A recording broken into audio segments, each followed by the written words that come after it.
So recently, all I feel I've talked about has mostly been negative issues in the gaming industry, apart from my last video, but even then, there's still a lot of skepticism surrounding the topic of whether or not Xbox would actually turn it around or not. I mean, rightly so. But for once, I feel like I genuinely have some really good news with no caveats or strings attached. By the title of this video, I'm sure you already know what I'm going to talk about. I mean, I don't even know what I'm going to put the title as yet, but besides that, I'm sure you guys are knowledgeable on the subject, at least the basics of this topic as well.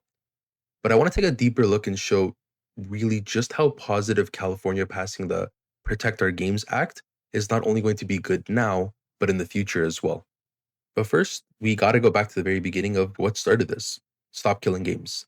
I'm not going to take a deep dive into this history, but basically, people were fed up by the fact that you paid for games, and especially live service games, would eventually stop working. There was no end of life cycle.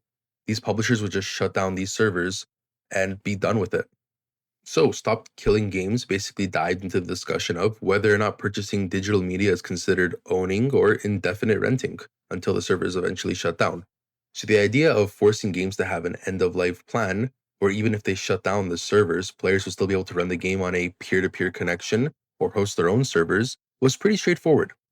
Anyways, it was a petition that was brought forward in the EU and ended up getting well over 1.4 million signatures when it only needed one to get to a public hearing. Now, as much as I can't stand British people, I can say that the Stop Killing Games movement and all the gamers in the EU really did a spectacular game by fighting against what had become a very bad norm in the gaming sphere. So, where does that bring us today? Well, seeing the success of what was done in Europe, it did feel like a matter of time before we saw some progress over here in North America, specifically in California. Recently, there was a bill passed by Assemblyman Chris Ward called, well, the Protect Our Games Act. The key details of this act go as follows. The law will only be applied starting on January 1st, 2027 to games made at that point or after, not games prior.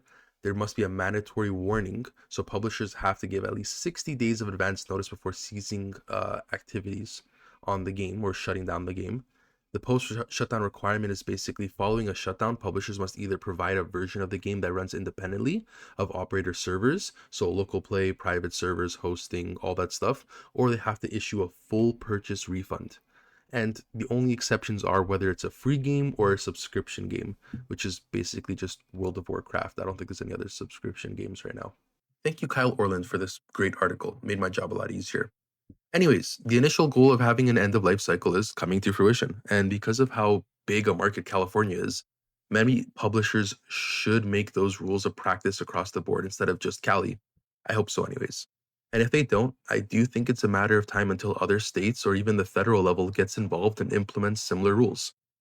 Now, I did say that today's video was going to be mostly positive, but I did leave out one important part of the case. There was a group lobbying against this bill called the Entertainment Software Association, or ESA for short. And I wonder who this group represents. Surely I have to do a lot of research, go onto a manhunt, look into the backlogs, or I can just go on their website. I want you to look at every single one of these members here and take a mental note. Know that these corporations genuinely suck. And not only that, know that they don't care about you at all. They don't care about your interests. They don't care about you as a consumer. They just think that you're going to take it and be done with it. They want this bill to fail, especially Nintendo. Those guys are like the devil of the gaming industry. But in all seriousness, I always find situations like this ironic because when making videos, I always tend to compare bad things with good, like a stark contrast of what we're getting versus what we should expect, or what we could get and what we're currently getting, bad versus good. And especially in the video game industry, I know myself, I'm quite guilty of this. I know a lot of people are as well. Valve always is brought up as the good. And I know my mouth must be exhausted from the sheer glaze I give them in the last 2 or 3 videos I've made, but I do have to point out just how hypocritical these companies are. Almost every single gaming company here was trying to take Valve to court for having a monopoly. But in reality, me as a consumer, if I had to pick between paying for games on a platform which has my consumer friendly interest in mind and my privacy and my respect in mind, or getting completely fucked, I wonder what the decision is going to be. Anyways, if you made it to the end of this video, thanks a lot. I also wanted to say thank you to anyone who watched my last video and decided to stick around. I mean, it means so much more than you could ever truly know. that last video did way better than I thought it was going to. I got well over 1,000 views, and I'm genuinely really happy and excited to have received so much support. I got support, engagement, love, everything on that video. Anyways, enough about that. Once again, stay safe, stay happy, and have a great rest of your day. Bye bye.